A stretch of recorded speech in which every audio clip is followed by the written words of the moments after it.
Welcome to the Free Speech Nation podcast with me, Andrew Doyle. Today, I am delighted to welcome the art historian and broadcaster, Andrew Graham-Dixon. We spoke about an awful lot during our conversation. We talked about the role of the art critic. We talked about the work that he's doing on his new book on Vermeer. And we also talked about whether you can separate the art from the artist when it comes to thorny questions of morality, and much, much more. Thank you very much for joining me, Andrew. I wanted to start, I recently read The Critic as Artist by Oscar Wilde, and he talks about, well, as the title suggests, that to be a critic is in itself an artistic endeavour. Do you agree with him? Well, I think that's an interesting question. I think if you're entering fully into an artist's work, it requires a degree of empathy and projection that I would say is of the same kind as perhaps, for example, an actor might have to exert, whereas an actor uses their whole body and gesture and all sorts of aspects of the language of a human being to incarnate someone else. The critic's job is slightly different, or the writer who seeks to empathize with an artist of the past. It's a slightly different task, but the same act of empathy, the same act of imaginative self-transcendence is necessary. And I would say there's nothing mysterious about it. There's nothing mystical about it. For me, it's all about trying to understand who someone else was. But I always find that with the best criticism, you do get a sense of the critic as well, and the not just the views of the critic, but the creative impulses of the critic within the work as well. Is that something that you think is right? I do think that's right. I found it in my own experience. You don't know it at the time, but when you look back over your life and you look back at things that you wrote at certain points, which I've had to do, for example, if I'm making an anthology of writing, or, there might be another reason. I've seen, as it were, who I was, and I've seen what I was doing, and I've seen, I wouldn't ever want to tell anybody what I'd seen, but I thought, well, of course, that's what, I would have been interested in that then, wouldn't I? Because I was having a terrible problem with this, that, or the other. So I think there's no question that the idea that you can write a book without putting anything of yourself into it is crazy. And I'm sure it's true of science as well. I've spoken to scientists, and they say, which you might not think would be true, but scientists have said that there's a huge amount of creative autobiography that goes on in the realm of science. I'm sure. That's what they try to avoid. They try to avoid that confirmation bias that can come and try and test their own methods. But that confirmation bias can be precisely what leads you to a great insight. Of course. It's very powerful. So I think this is one of the ways in which I think people struggle with the notion of criticism, because, of course, it is so subjective, isn't it? And yet, in a sense, good criticism doesn't get too bogged down in its own political or ideological worldview, or does it? There's a sort of criticism which I associate, for example, with Walter Pater, wonderful, flowery writing about, for example, the Mona Lisa, writing that famously inspired T.S. Eliot when he wrote The Wasteland. Now, that kind of writing, that's where criticism almost becomes a form of poetry. Now, I was maybe more interested in that when I was younger. And as I've become older, I've become more and more interested in the kind of criticism, or it's not even criticism really, it's not quite the word I'd use, the kind of historical research into the lives of artists and into the cultures where artists live. I've become more and more interested in trying to think more laterally, more freely, away from the conventions of what art historians so far have said about artist X, Y, or Z, and look, actually, who were they? What was their culture? What was their history? At the moment, I'm writing a book about Vermeer, and I didn't set out to do it, but I can say that even at this point, before I've finished writing, I've been very, very deep into the research of it, that really looking closely at the facts that we have, the actual material facts, has led me to a totally different Vermeer than you will find in any book So your experience of it changes on the basis of your enhanced knowledge about the context. Absolutely, by thinking about Vermeer's relationship to the politics of his time, to the history of his time, to analysing his relationships with other people in Holland at that time. Who were they? What did they believe? Because we don't know anything about him, so it's absolutely, it all has to be done through, as it were, understanding the society that's around him, because he's this sort of hole in the middle. There's not a single statement by him. So you're trying to understand who did he know? Who was he married to? Why did he marry them? Yes. Why did he paint all those pictures for that person? Who was that person? Who did they connect to? What were their beliefs? And when you put all that together, as I say, I think I've arrived at a completely, without meaning to either. It wasn't the agenda for the book. The agenda was just, I would really like to delve into him and write more about him. Yes. And I think to me, it's all the more valuable for being so unsought, because it's a discovery to me. It's like, wow, gosh, is that what I think now? I could never have imagined thinking that when I started out. So in a sense, you see your role as critic to illuminate what the artist's intentions were, or perhaps, or is it more about your response to it? It's more about freeing yourself. See, if you ever write a book about somebody, you find very quickly when you read all the other books, that's what you do. You read everything, and you very quickly realise that somebody wrote something very clever and brilliant at the beginning. Yes. And everyone else has more or less repeated that. Yes, I've seen that a number of times. Or played variations on it, but they haven't altered the fundamental idea about this person, because people are essentially very, very herd-like. Even very clever, very good art historians, and I'm sure thinkers in any other sphere, they're very, very herd-like. Yes. And if you can somehow free yourself to think about the facts and think about the paintings or the texts, whatever it might be that you're writing about, if you can free yourself, then you can write without preconception. And that is very, very hard. And you probably can never manage it. Probably impossible. But writing without preconception, to me, is, as it were, thinking about free speech. In a way, that's how to free yourself. Because it's the structures that it's partly the structure of fear. Yeah. Dare I say something new about Caravaggio? Dare I try to suggest that all these austere writers who, when I was a undergraduate, I looked up to, dare I suggest that they've overlooked this and they've overlooked that? And you have to say, yes, I do dare to do that. And then I dare to do this, and then I dare to do that. And in the end, if you can, write the book for yourself.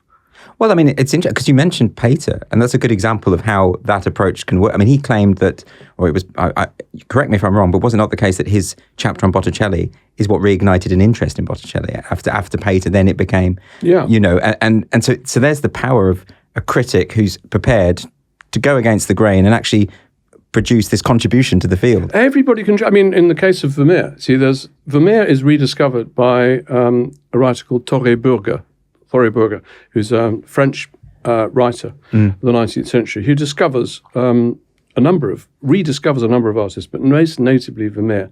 And he discovers him at the same time as photography has really begun to take off as a medium. And I think there's no coincidence. Impressionism is there. They're very interested in optical effects, and Vermeer is this great optical artist. So everything's right for him to be rediscovered. And Thoré, at the same time as rediscovering Vermeer, just notice it. He does say, and in a way, this is what I'm trying to pick up on, he says, he's an amazingly brilliant artist. And he asks the question, why has he been forgotten for so long? And forgotten so long that many of the pictures that I've discovered by him aren't even listed as him. They're listed as by Rembrandt. People had forgotten him so thoroughly, they didn't even know. They kept these amazing paintings, but they put the wrong names on them. And he rediscovered it's Vermeer based on certain signatures and so on, and put it all together and said how mysterious and how different he is from everyone else. And he christened him the Sphinx of Delft, the most mysterious of all the Dutch painters. And that's what stuck. So why is that? Is it just a matter of fashion? I mean, well, I can't say what I really think because I'm trying to save that for my book. Oh yes, no spoilers. Yeah. But it does strike me as fascinating because some of the authors I enjoy the most have been completely forgotten. People like Stella Benson. I read Stella Benson and I think, why is this woman not studied? Why is she not known? She's just a wonderful prose stylist, and I don't understand it. And yet it's so easy, particularly in literature, for authors to just be forgotten within a few decades. And I think it's very easy in all kinds of spheres, and that's another aspect of liberating yourself, to think outside of a certain canon.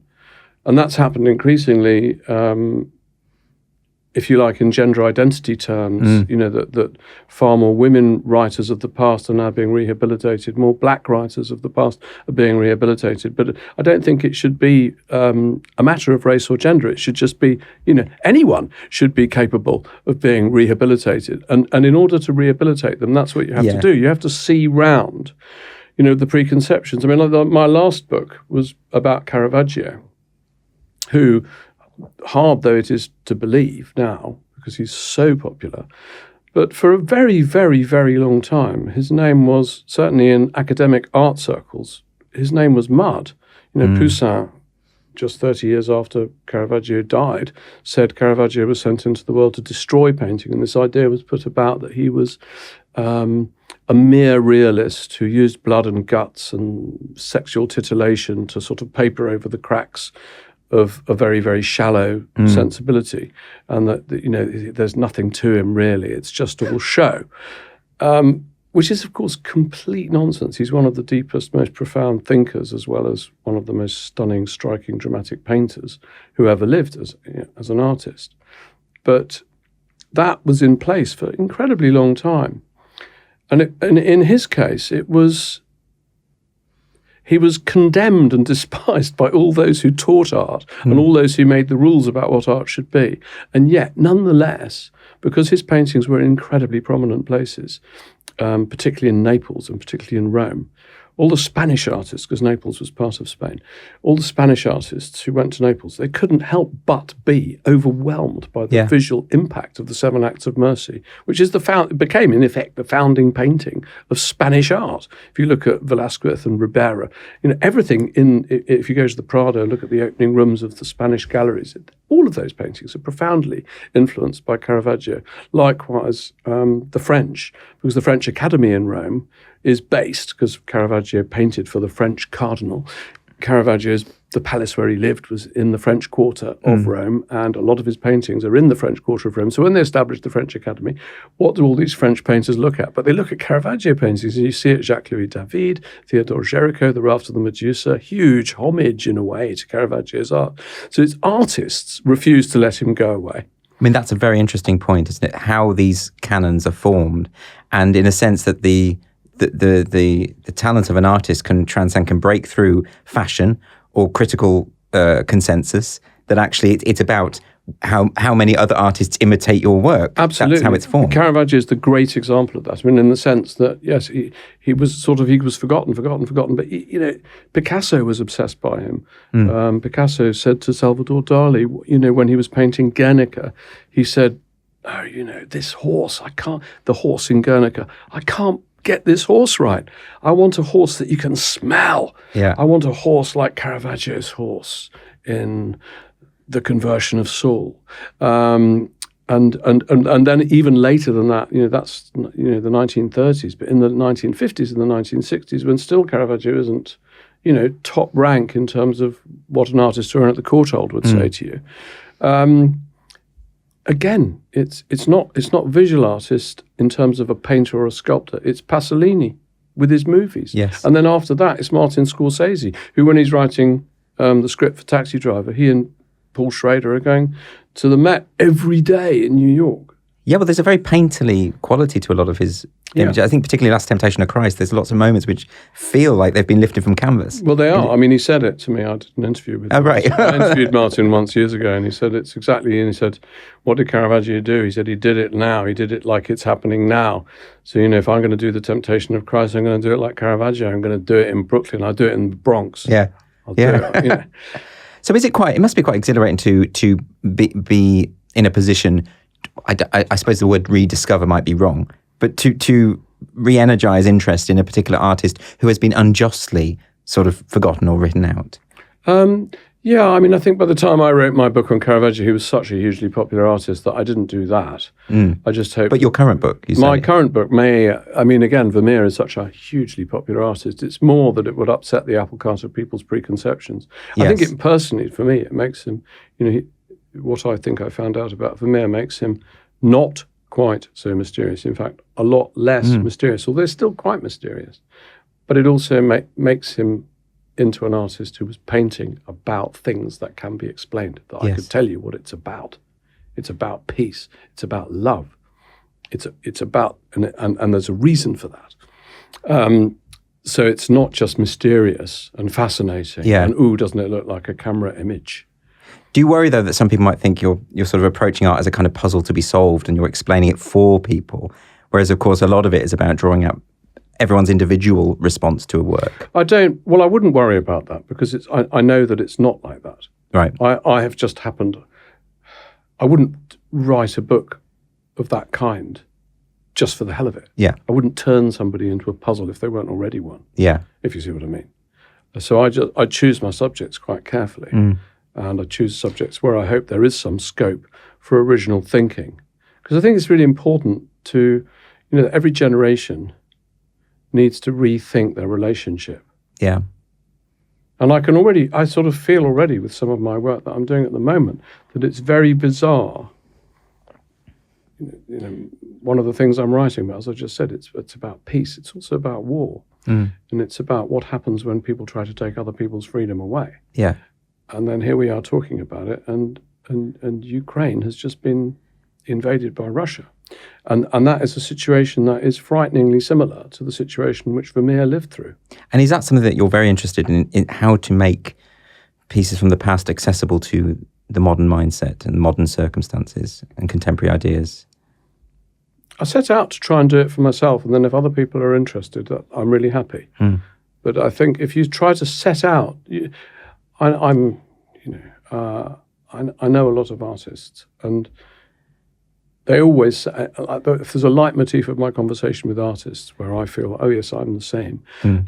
Not that I'm saying I'm an artist, but where I feel a common sense of yes, is that when you forget why you're doing what you're doing, that's when you do it best. Right. Yeah. So when an artist thinks they're going to make a series of paintings about such and such and such and such, lots of them have said, well, I thought I'd do that. And of course, as soon as I decide I'm going to do that, I know it's crap. But as soon as I actually get so much into it that I'm doing something else without realizing doing something else, that's when it gets good. It's almost like a kind of, it's almost like the muse takes control, isn't it? It's yes, I think that is exactly. I think that these myths, these legends, these stories, these ideas about creativity. Yeah. Is it the muse? Is it the spirit of Saturn? Whatever it might be.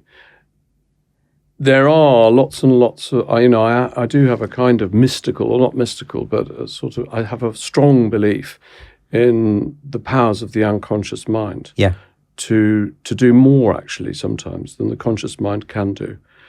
I think that's fascinating. So often, if I'm trying to get to the bottom of something, or I'm trying to get to the point where I can actually say what I want to say, yes, I find that if I can go for a walk for long enough that I've completely forgotten my problem, then I get the answer. Yeah, I remember hearing Dennis Potter talk about how when he starts to write a scene or a play, he doesn't know what it's about until after he's written it. He doesn't know what he was doing there. Yeah, I agree with that. And I think that's a really exciting way to approach. And I think lots of artists I've met say the same thing. That they thought they were doing something about whatever it might be. Yeah. And they suddenly realised, no, actually, it's all about my mum.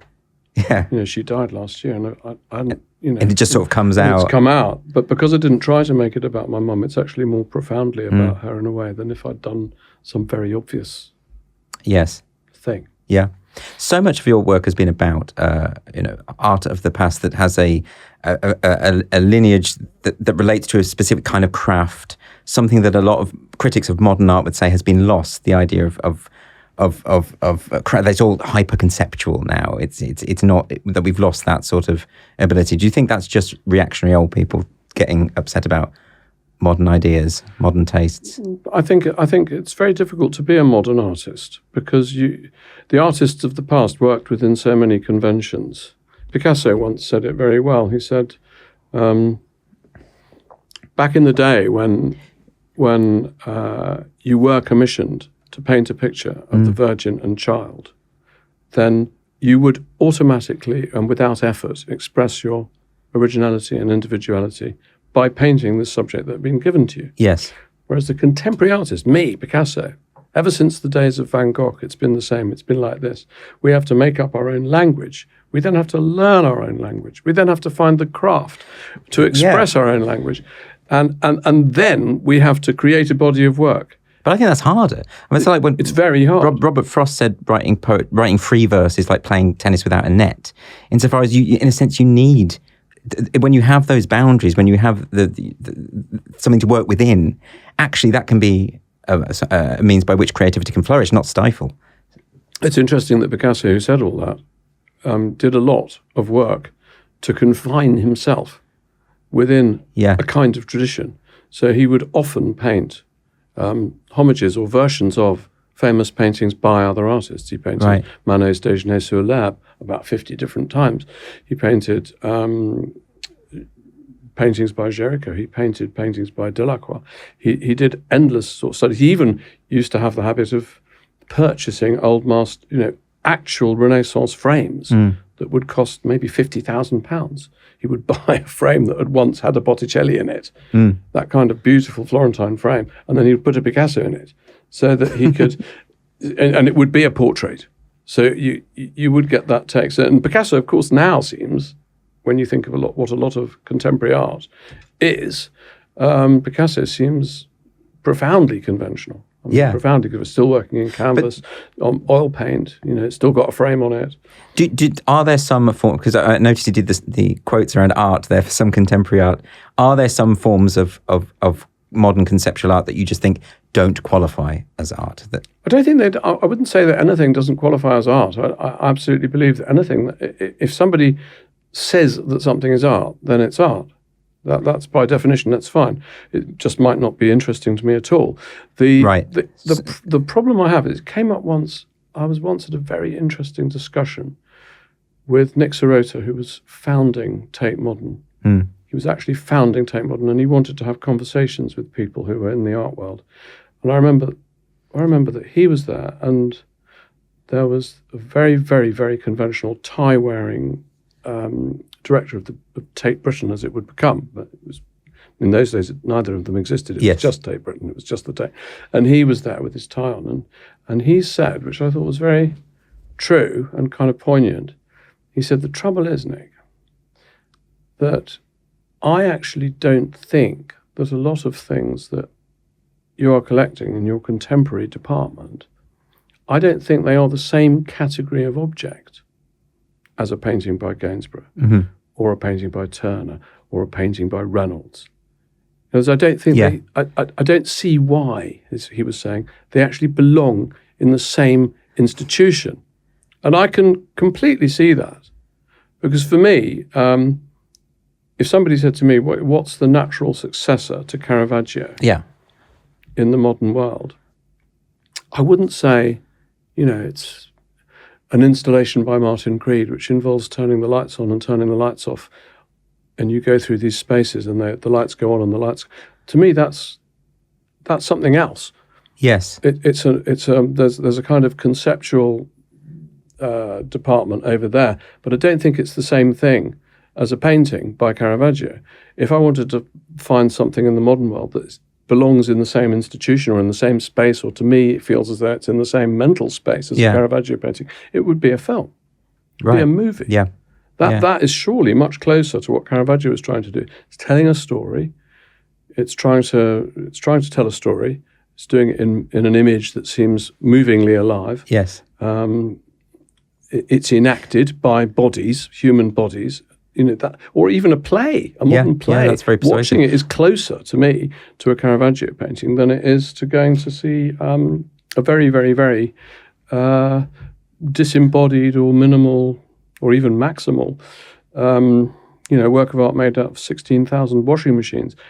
I'm not saying it's not art, but I don't see why it has to be in the same institution. So we're doing a disservice, you're saying, even to modern artists themselves, to bracket them together with I like to think, as I say, I like to challenge the conventions, or challenge I don't have the answer, but I think that's a good question, is why is this stuff in the same kind of place?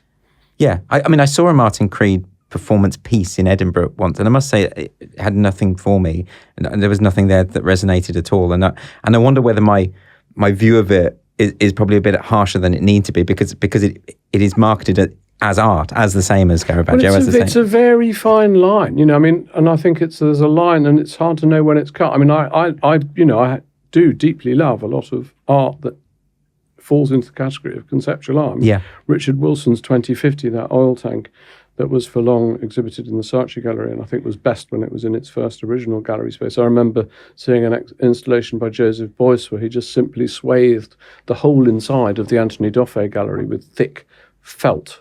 Yeah. And you just walked through these spaces of thick felt, and then in the end there was just a room with the grand piano open, and it was amazing. I don't know what it meant, but it was amazing. It was something about, I think it was some kind of reflection on the atrocities of the Second World War, but it was tremendously moving. But for me, the Beuys, because it was so tactile and physical, it was like a sculpture. I can see why that would be in a sculpture. So I don't have the answer to the question, because if I would have that Beuys in, then probably I should have the Martin Creed in, but somehow I might feel that it's too far away.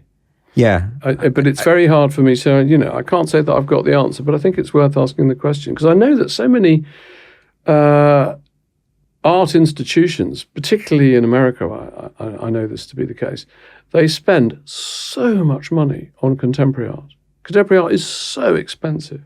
It's so expensive to maintain. It's so expensive to store. It's so huge that... And it can go out of fashion very quickly. And it can go out of fashion very quickly. And that's another aspect of free thinking and how free thinking is affected. Because I think Robert Hughes once wrote, he said it was a very funny piece he wrote about the herd-like mentality of those who collect contemporary art. He said, once a certain group of people who are influential in the contemporary art world have spoken or have decided or have, you know, come to the joint conclusion that such an artist is important, you know, say, I don't know who it would be, Mario Cironi or so if they get the sort of Saatchi, Mario Mertz, who does those igloos, if they get the seal of approval from Saatchi, they get the seal of approval, and he said, as soon as they've got the seal of approval, I can't do Bob's accent, but as soon as they've got the seal of approval, you know, every modern art museum in the world has to buy an example of their work. So they'll all have a Kiefer, they'll all have a Mario Mertz, they'll all have, and they're all huge. He said even if there were a museum in Antarctica, the penguins would be queuing up to see the Kiefer and the... That's why people might become quite cynical about modern art, because they might say, well, all that's happened is some rich person has decided that this should be art, and it's not discernibly any different from any of the other stuff that's out there. Well, it's an early kind of consensus forming. What's interesting about and what's slightly different now, I think, is that the sheer scale of money that an institution spends. And I saw this once where I was judging a prize at an institution, and I said that I didn't think that artist X was very good, and they went, well, no, but I mean, that artist had to win the prize. It became obvious to me that artist had to win the prize because the museum had just spent $400,000 on their work. Oh, it's a no-brainer. And the artist happened to be shortlisted for this big prize. And it's like, oh, I see, okay, and I disagree and he disagrees. Well, you all agree, so you're going to get your way. Right, I've got it. But the problem with all that is that because there's so much money at stake, you know, say a museum buys a Peter Doig canvas, which I think can cost like £20 million. So they buy that, you know, they get their trustees to buy it, or somebody gives it to them and they know the value of it. The disincentive, you know, in the past, when Lord Leighton fell out of fashion, he fell out of fashion, and the Tate would take his stuff and put it in the basement, you know, so we don't like that stuff anymore. Yeah. Now, it's like, should we put that in the... No, it's 20 million quid. You can't put that in the basement. That's got to stay on the wall forever. Yeah. So there's sort of the idea that opinion is somehow free when it comes to artists and art, and that we have freedom of speech and freedom of action and freedom... Yeah, well, yeah, we do, but there are all these hidden chains. There are all these hidden... structures where even trustees who haven't perhaps necessarily thought about their values, they're just saying, oh yeah, no, we can't put that downstairs. We can't take that away.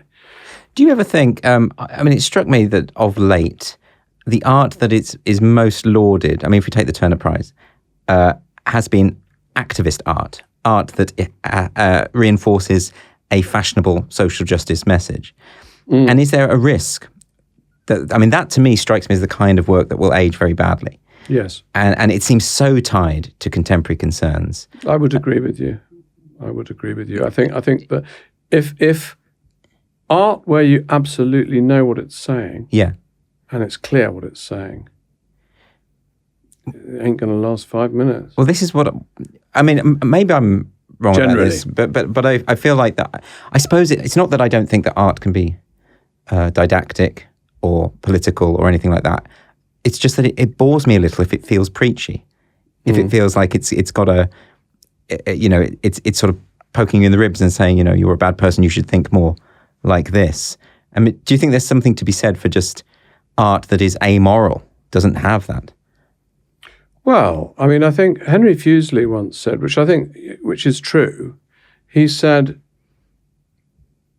if art is powerful, then art has to have the power to do bad things as well as good things. Yeah. So art can persuade people. Art can make people do things.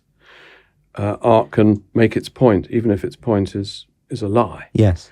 And we have to accept that a great artist, a tremendously gifted artist, might use all those talents in a Faustian way. Yeah. Because they'd sold their soul to the devil to corrupt and so the idea that art is inherently good for the soul is to me as stupid as saying all people are good because we're all human and humanity is good. The fact is that art is just as capable of being morally questionable as any individual, because art's always made by an individual. But that's why I think that form of criticism, where it's effectively not assessing the work, it's trying to identify whether or not it sends the correct social message, the approved message. And that I see that more and more, maybe not in art criticism because I'm not familiar enough with it, but in film criticism certainly, in literary criticism most definitely. And I'm seeing more and more of that as a development, and I find it a bit banal, to be honest. It is a bit banal. I think there's a fixation on saying the right thing, and somehow, if you say it often enough, you'll be a very good person. I think for me, all of that should happen before you say anything at all. It should already have been processed. Your ethics, your values. Art is not for that. Not primarily for that. Yeah. It will express it, but to me, it's almost, I don't know how to express it. It's almost like showing somebody, I don't know how to express it. It's almost as if you're constantly building your house. Well, why don't you just live in it? Oh, yeah. I mean, your house is your values. So you make your values, have your values. You don't have to keep saying what they are, and you don't have to keep demonstrating to everyone what they are, unless you're very nervous about it. Do you feel that? I mean, there's a lot of debates at the moment about whether certain art can be stomached. I think of the Eric Gill statue of Prospero and Ariel outside it, and the man took a hammer to it because Eric Gill was not a pleasant human being and confessed to molesting his daughters and his family dog, and we had it with Myra, the image of Myra, the child handprints. I can't remember the name of the artist. I can't, but I know who you mean. It was in the Saatchi Sensation show. And is there ever? To me, it doesn't, because you mentioned obviously Caravaggio I think he castrated someone while attempting to kill them. Killed them the other way around. He killed someone while attempting to castrate him. It's not much better. I'd say it's probably worse.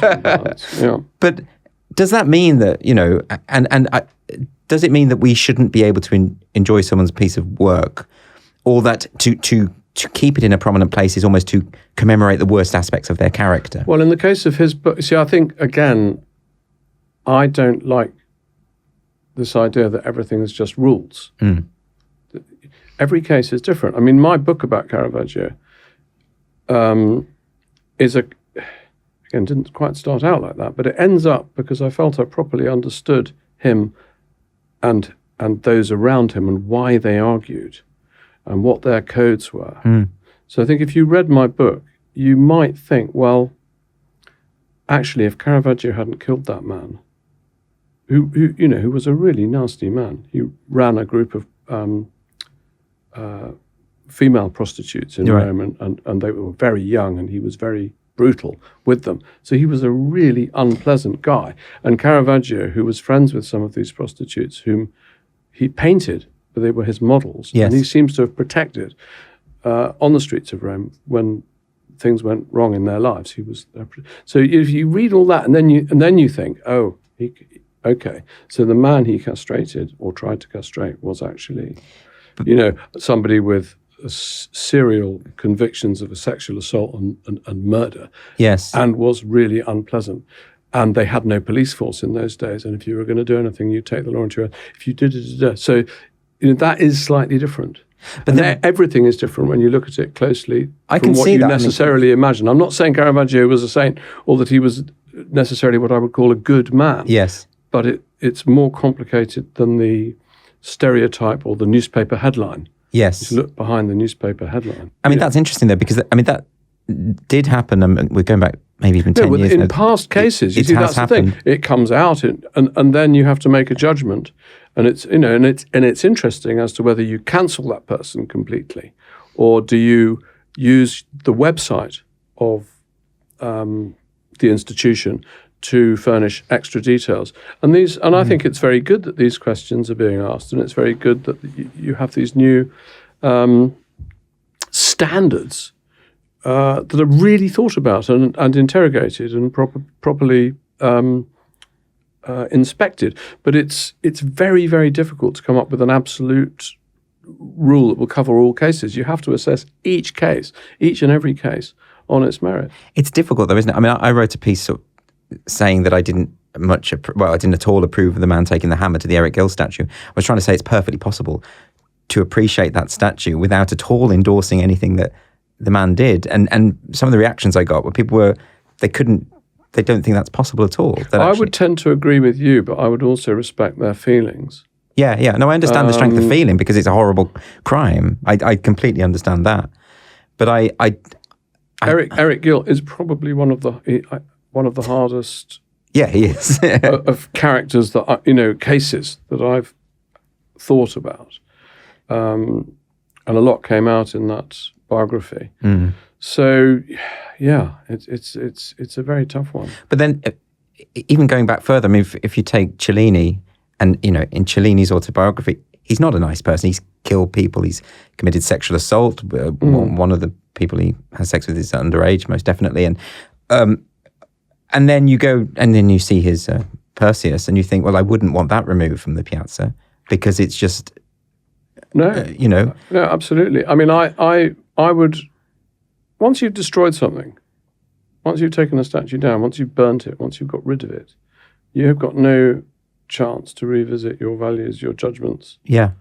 I mean, Chairman Mao thought that everything to do with the Chinese Ancien Regime, except, of course, the fascistic imperialism of the first emperor, whose tomb we now know, was so evil that it had to be destroyed. Yes. So Mao and his cultural cleansing cohorts destroyed virtually all, Chinese old things. Yeah. I mean, furniture, buildings, paintings, works of art, that which survives in the Forbidden City, that which survives in Taiwan because it was taken away. And likewise here in the British Isles, the zealots of the Church of England, the Protestant fanatics, the Maoists, Protestants, if you like, of the 1530s in particular, much less under Cromwell, but a little bit then too. But basically between, I think, around 1532 and 1560, 99% of all British art was destroyed because it was deemed to be. So I would say, God, when you think what that was, those amazing things that were destroyed. Yeah, exactly. I would be very, very careful about destroying something because you don't approve of the values that brought it into being. Well, also because those values keep changing. They're ever shifting. Yeah, values do keep changing. I mean, I find it hard. Obviously there would always be certain people with certain roles in history who you say, well, actually, they're not going to get a blue plaque, as it were, or they're not going to win anyone's admiration nowadays. But it seems to me that this sort of habit of passing judgment, people don't think enough about themselves. If you pass judgment on yourself a bit more before you start going to destroy things. Does it ever affect your appreciation of a work if you just know more about the individual who did it?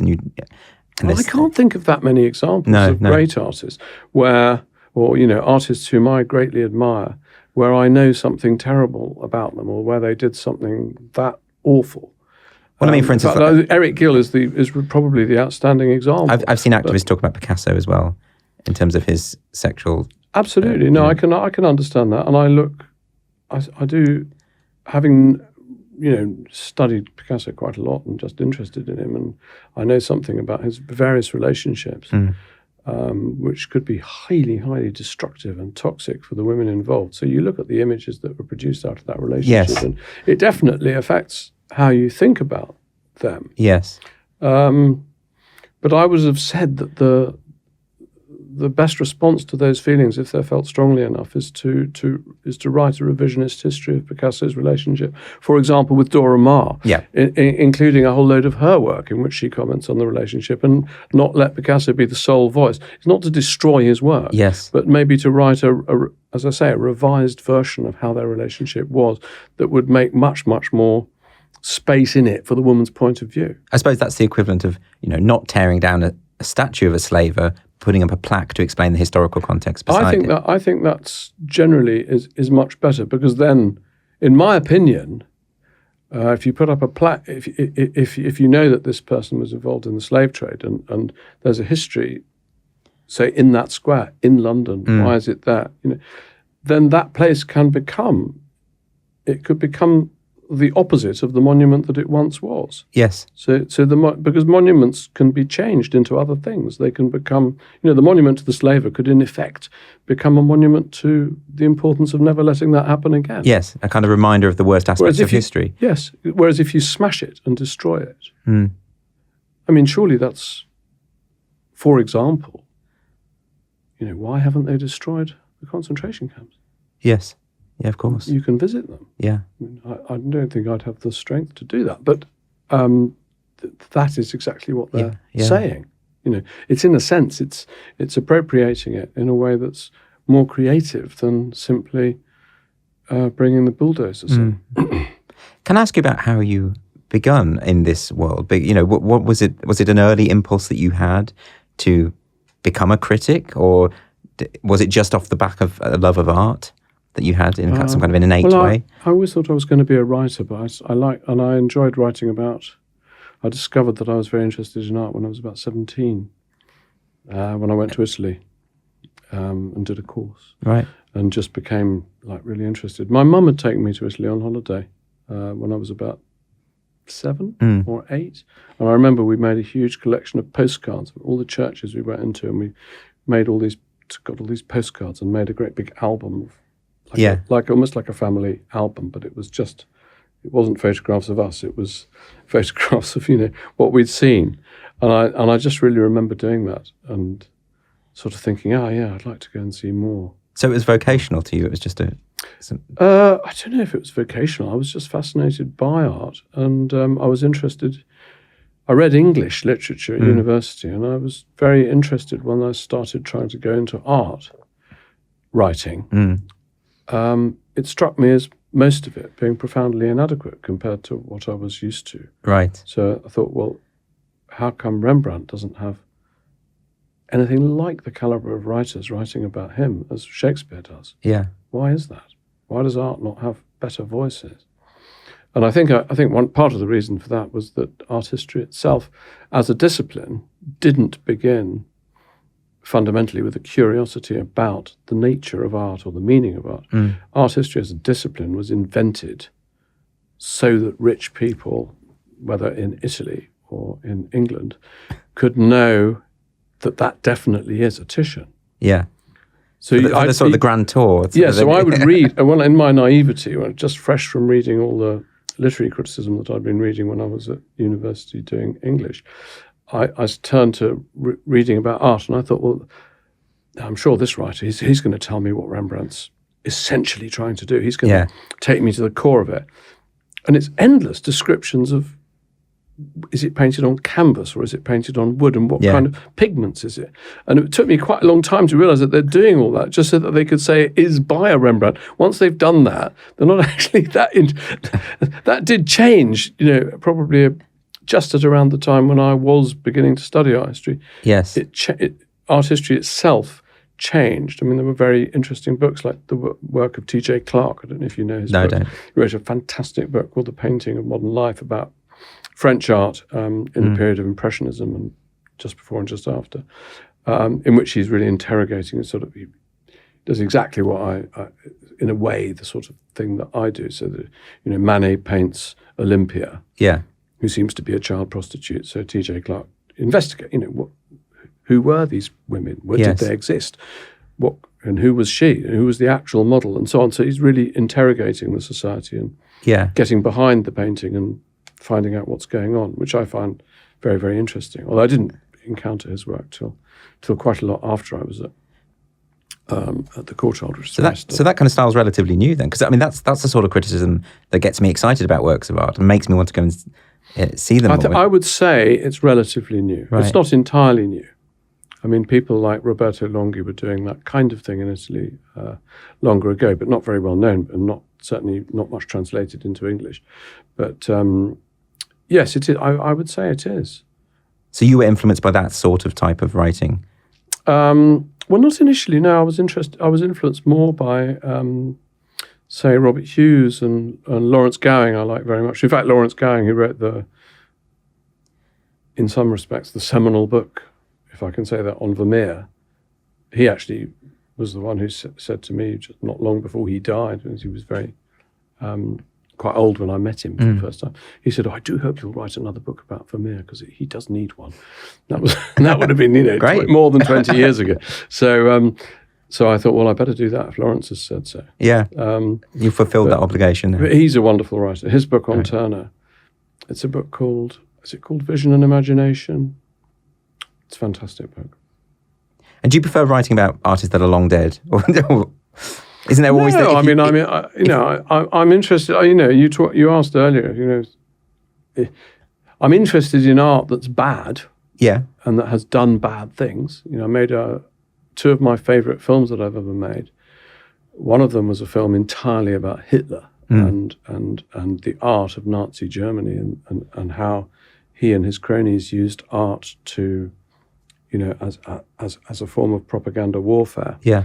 To prepare the ground for what became the final solution. And the other one was a film about Stalin and how Stalin used art to control and intimidate people and to promulgate a certain view of the world.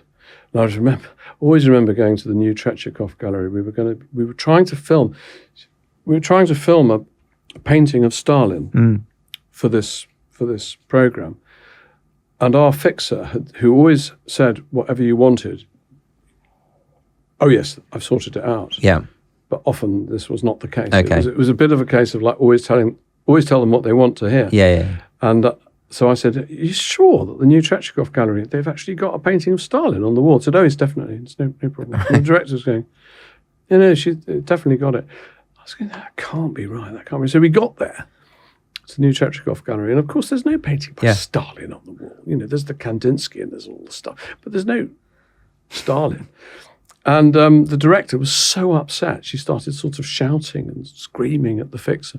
And the director of the museum, my television director, was shouting and screaming, getting very upset with the fixer. The director of the museum came in as a lady. And she looked at me and she looked at these people all shouting and saying, well, what's the problem? And I said, well, the painting of Stalin, it's not, we were told we could film it, apparently. And she said, oh, no. Oh, no. You don't have that on the wall now. He said, but I could take you to see it. And I thought, wow. Okay. And I said, yeah, okay. Now, yes, we'll go and get it from the basement and then we'll bring it up. And I said, well, do you think we could go down to the basement with you? And I was getting the cameraman saying, come on. So he got on my shoulder and we went down. And this lady, it would never happen anywhere else except Russia, whether, there's very, very informal. But this, and this would certainly not happen in Russia now. But she took me downstairs, and they couldn't find this painting anywhere. They're pulling out these racks, pulling out everything, and they couldn't find this picture of Stalin, famous picture of Stalin. Eventually they found it, and they pulled it out. And I went, wow. And there he is, standing above a wheat field with a combine harvester. It's part of the 5-year plan propaganda.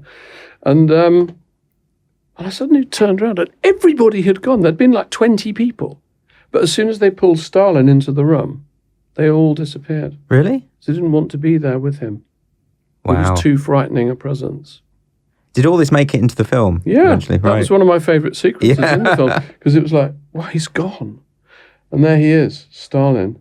And it's this sort of perfect landscape. It's almost like a parody of a Dutch landscape painting, except with a huge Stalin in the middle, looking very pleased with himself.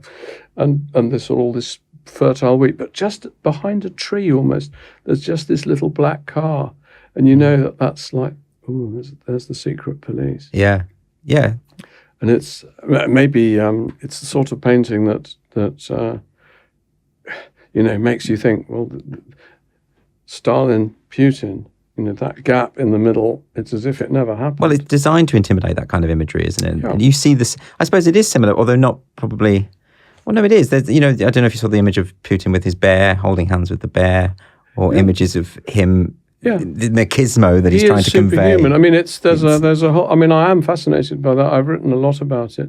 This whole propaganda imagery and how propaganda... And they do tend to have a sense of history, this sense of surprise that Putin has done what he's done.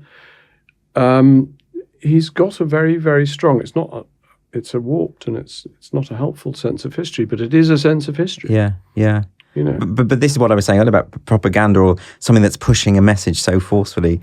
It kind of denudes the artistic impact for me, or any, it can't be good. Well, it does, but the thing is, it's also, it's also quite a helpful tool for understanding people. Right. I think who was it who recently got rid of all humanities education in this country? More or less, the funding for humanities. Oh, right, I see. Education. Yeah. So people studying art history, people studying history, people studying anything that isn't strictly vocational has been massively cut on the basis that it's not really helpful to people. I think they think it's a luxury. I think it's a luxury, yeah. It's a luxury. Well, I would say, is it a luxury being able to understand people like Putin? Because it's only through really understanding things like art and history and politics that you will understand that person and be able to warn yourself against them and be alert to them. If everybody's just doing vocational stuff and they've got their nose to the grindstone and nobody is actually doing the business of thinking about the world, then you end up with an impoverished society, and you end up with a society that only wakes up to find that this sort of stuff has happened because no one's been thinking about it carefully enough. Yeah, you end up with a foreign office where nobody can speak Arabic anymore. You end up, which apparently happens in America, which is one of the reasons, why everything goes so bad for the Americans in the Middle East when they go there, because they don't understand the languages, they don't understand the history. You have to understand this stuff. Yeah, again and again, I come up with this complaint, that the money should be reserved for non-artistic enterprises for STEM subjects, for this kind of thing, as though art and literature isn't at the core of who we are and isn't a major aspect of our culture. It's crazy. It's properly crazy. I've been thinking of, there was an old documentary where Margaret Thatcher's going around Somerville years after she left there and talks to a young student and asks what she does, and the student says she does some humanities subject, and Thatcher says, what a luxury that is. Almost dismissive, almost like, well, there's no, you won't be able to help, you won't be able to implement that in society in any practical way, so what's the point? But then I think that just even the way in which art can infuse our architecture and our surroundings is so important. Well, would you rather have a politician, if you turn that back on Margaret, would you rather have a politician or a foreign minister? Would you rather have one who actually knew the history of the country and the geography of the country and the cultural attitudes prevailing in that country, or would you rather have somebody who didn't know anything about that? Who who had studied engineering and was only interested in engineering. I mean, I'm not saying that there's anything wrong with engineering. That's great, but you need all these things in a society, and you need all these things in a culture. And especially people in a political culture shouldn't be attacking the humanities. Are they bonkers? Yeah, I think it comes from a lack of imagination. I think because they don't necessarily connect with these subjects or these interests. They think that maybe no one should, or that it's seen as frivolous. But I can't imagine life without the capacity to be moved by art. Yeah, and the other thing is, people don't think it's frivolous. I mean, no. People understand. Like people love gardening. Are you going to make gardening against the law? Are you going to make gardening like, oh no, that's frivolous, it's a luxury? No, they won't. Well, neither should be reading books. I mean, it is to be encouraged. So do you think that more needs to be done for arts funding in this country? I think, yes. It'll always be the least priority though, won't it? Yeah, but I don't think it should be the least priority. The thing is, when you're spending nothing on it, then you can only go in a good direction. Yeah. But unfortunately, it's very prevalent all over our society at the moment, this kind of institutional philistinism and lack of insight. I think it goes in waves, and we're just in a very, very down wave. Well, I suppose people would say, with the cost of living crisis, with people struggling, why would you divert resources to something that we don't need? Yeah, but you're in danger. See, why Britain is attractive, in my opinion, to other people, why people want to come here, why they want to help us or support us, or why they like us, is because it's interesting. Yeah. And it's culturally rich, and it's various, and it has great theatre, and we have a great history we have great literary traditions, we have great museums. The museums are all free, which means not only that they're free, but more importantly, you don't have to queue. You go to the Louvre, you've got to wait for an hour to get in because they've got this ridiculous fascist pyramid controlling access. And that's a big, big deal. So, and that does amount to an element of funding to have free museums. And as a result of which, far more people go to museums than they do than go to football matches. Yeah. Yeah. But I think I do feel that there's a danger of the texture of experience becoming somehow poorer at the moment. That seems to me to be quite a strong danger.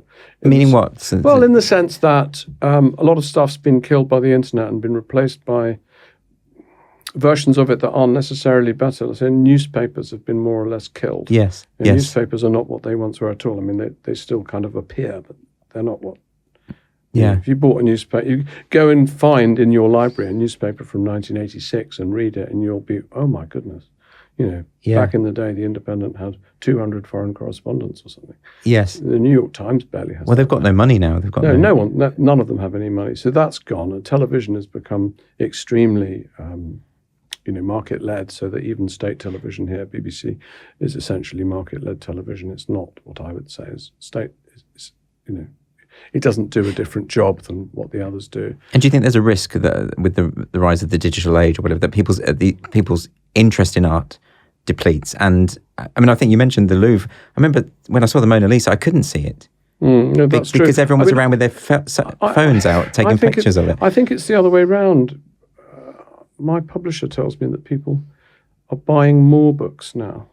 Really? Yeah, that books are selling better, especially sort of hardback books about interesting things. I'm not just talking novels. Might that be a reaction against this culture? Quite possibly, or a refuge from it. Yeah. So I think it's a danger, and it's something that people need to be on their guard against. And it's another thing that constrains, because I think free speech is one of your sort of motifs, but it's another thing that constrains freedom of thought. One of my favorite quotes, talking about the dominance of mass media, mass culture, one of my favorite quotes is by Andy Warhol, and I think it's a stroke of genius. He said,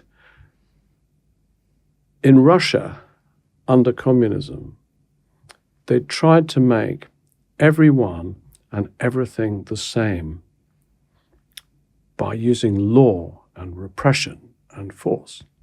Here in America, everything and everyone just becomes the same automatically. It's called capitalism, which I think is such a one shouldn't laugh, but it's such a. It's quite depressing, though. It's depressing, but it's very, very, very true.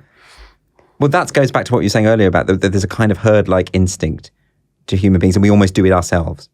We do. We have to. I think that's very well put. I think you have to guard against it. Yes. And to keep yourself, so many writers and poets and artists have written about this, is to try and keep yourself as fresh as when you were a child, as questioning as when you were a child, even when you're an adult. Yeah. Take nothing for granted. And it's a lot easier said than done, and I certainly don't manage it in my own life. I try, but I definitely don't manage it.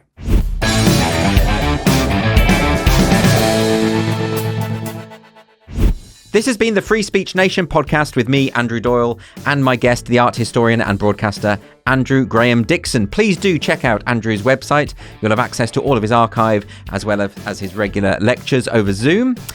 And if you enjoyed the show, please do like and subscribe, and join us next week when we're going to have another fabulous guest. See you then.